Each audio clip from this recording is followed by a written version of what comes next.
ఒక ఆయన అంటాడు మేము 7,000 కోట్లు ఇచ్చాం, బ్యాలెన్స్ ఉంచాం, అవి కాకుండా ఇంకొక 17,000 కోట్లు అప్పు తెచ్చారు మీరు. 7,000 కోట్లు ఇవ్వలే, అది బ్యాలెన్స్ చూపించాం మీకు. ఈ కాకుండా మీరు చేసిన అప్పులకు సంబంధించిన వడ్డీ కట్టడానికి మేము ఈ 3 నెలల్లో 26,374 కోట్లు కట్టాను నేను. ఇది కూడా లెక్క చూపిస్తా ఉన్నాను. 26,374 crores వడ్డీ అసలు కలిపి. మళ్ళీ అంటారు మీరు ఏం చేసే డబ్బులు, ఏం చేస్తాం? ఇది 66,507 కోట్లు మేము ఇప్పటికల్లా, అంటే నేను మిగతాయి కాకుండా శాలరీసు, ఇంట్రెస్ట్ పేమెంట్స్, మహాలక్ష్మి ఆర్టీసీకి మీ అందరికీ తెలిసిందే. ఒకప్పుడు ఆర్టీసీ అసలు నడుస్తుందా లేదా, మూసేస్తారా అమ్ముతారా అనేటువంటి పరిస్థితి నుంచి ఈరోజు మహాలక్ష్మి స్కీమ్ ద్వారా ఫ్రీ బస్ రైడ్ మహిళలకు ఇస్తూ ప్రతి నెల మేము కట్టినటువంటి డబ్బులు, గత ప్రభుత్వాలాగా స్కీమ్ అనౌన్స్ చేసి ఆయా కార్పొరేషన్స్ని వాడేటట్టు చేసి ప్రభుత్వాలు డబ్బులు కట్టకుండా ఉండే, చివరికి ఆ కార్పొరేషన్లన్నీ మూసేసే పరిస్థితి వచ్చింది. కానీ మేము అట్లా చేయట్లేదు. ప్రతి నెల ప్రతి టికెట్కి, మహిళ వాడిన ప్రతి టికెట్ని లెక్కగట్టి ప్రతి నెల డబ్బులు రిలీజ్ చేసుకుంటూ పోతా ఉన్నాం. అందులో భాగంగానే 1,125 కోట్లు ఇప్పటికీ రిలీజ్ చేసాం ఆర్టీసీ.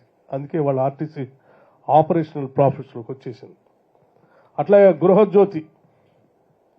గృహజ్యోతి సంబంధించి 200 కోట్ల రూపాయలు ఇప్పటికే రిలీజ్ చేశాం, ఎప్పటికప్పుడు రిలీజ్ చేస్తూ ఉన్నాం.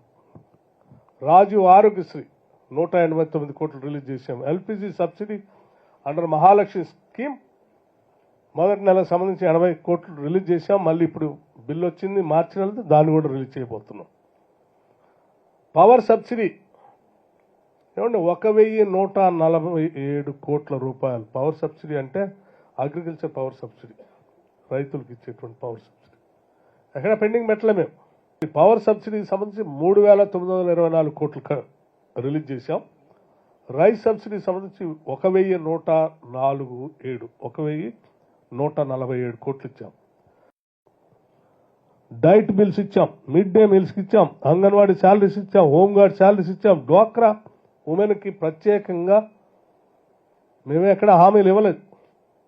కానీ జనాభాలో సగభాగం ఉన్నటువంటి మహిళల్ని ఆర్థికంగా నిలదొక్కుకోవటం కోసం ఆనాటి ప్రభుత్వాలు, రాజశేఖర రెడ్డి గారు ముఖ్యమంత్రిగా ఉన్నప్పుడు, ఆ యూపీఏ గవర్నమెంట్ ఉన్నప్పుడు మహిళలు బాగా ప్రోత్సహించాలని చెప్పి సెల్ఫ్ హెల్ప్ గ్రూప్స్కి వడ్డీ లేని రుణాలు ఇచ్చేటువంటి విధానాన్ని ఆ రోజు ఉంటే 10 ఏళ్ళు ఈ ప్రభుత్వం, ఆనాటి ప్రభుత్వం వచ్చిన తర్వాత 10 ఏళ్ళు పూర్తిగా పక్కన పెట్టింది.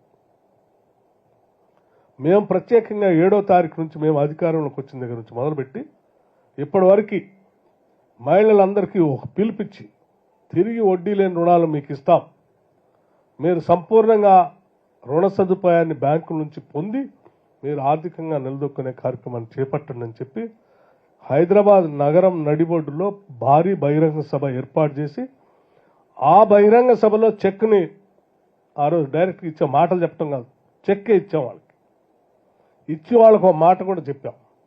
రాబోయే 5 సంవత్సరాల్లో సంవత్సరానికి 20,000 కోట్ల లెక్క 1,00,000 కోట్ల రూపాయలు రాష్ట్రంలో ఉన్నటువంటి మహిళలందరికీ వడ్డీ లేని రుణాలు అందించే కార్యక్రమానికి అద్భుతంగా మేము ముందు తీసుకొని పోతామని చెప్పాం.